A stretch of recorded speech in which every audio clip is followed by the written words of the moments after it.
Welcome to the wonderful world of sex tech. So, the definition of sex tech, when we're talking about sex tech, what we're really talking about is any technology designed to enhance intimacy. So if I break that down for you, we're looking at these two terms, so sexuality and technology, and how those two intersect. Sexuality encompasses a whole heap of things. That includes education, includes health, includes crime and violence reporting, sex crimes, gender identity, of course, pleasure, and intimacy and relationships. Now, how that intersects with technology is where it gets really interesting. We often think sex tech must be the future, it must be emerging technologies like virtual reality, like artificial intelligence, or what we call artificial intimacy now, augmented reality. But also, sex tech encompasses general websites, apps, and haptic technology is another sexy one, using touch. But any sort of technology is a tool, right? So it doesn't have to be so out there. But if we want to get out there, here's a landscape of everything that encompasses the future of sex and broken into these different sort of technology buckets. So we have remote sex, we have robots, obviously, immersive and virtual entertainment, and we have augmentation forms.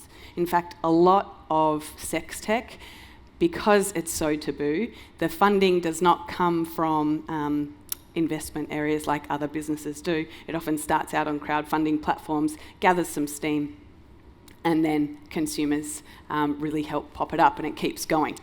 So this is sort of where I want to end the, I guess, surprise element for me. When I first started in this, I was looking at virtual reality, I was looking at porn, I was looking at robots, and a lot of that was male-dominated. In fact, that's where all the capital was, or is for the most part. 30% of sex tech is really run by women, but it is growing. And this women of sex tech community just so happened to be in New York, where I was based. And when I started doing this 3 years ago, there was about 30 of us in this women of sex tech community, all facing the same barriers: unable to open a bank account, unable to use an email provider, unable to advertise on social media, because it is a taboo industry, and the added dimension of being a woman talking about sex also adds a whole other layer. So yes, when I started, there was 30. There's now almost 200 women in this sex tech community globally, mostly concentrated in New York, but really it helps to be surrounded by a community and be able to battle the same things together.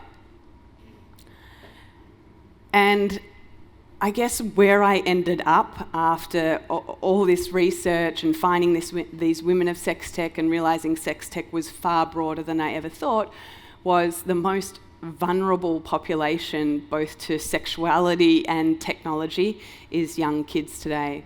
And so that's a big part of the focus of my research moving forward, is looking at how young kids are using technology, how they're using it to find out about sex, how they're using it to express themselves, how they're using it to be intimate with one another. And I think the most vulnerable population there is young women, and I think we need to be talking about sex a lot more to them in education. I talk to teenage girls about losing their FaceTime virginity, which is now a thing, and all sorts of different problems and issues they have around owning their bodies and their confidence and their self-esteem that, yeah, sure, we had them when I was growing up, but are a lot heavier now in an Instagram-laden, always-on, 24/7 accessible porn culture. So it's really heartening on the one hand to see young women developing this sex tech industry and making products for themselves, and very much focused on how female anatomy is different to men's.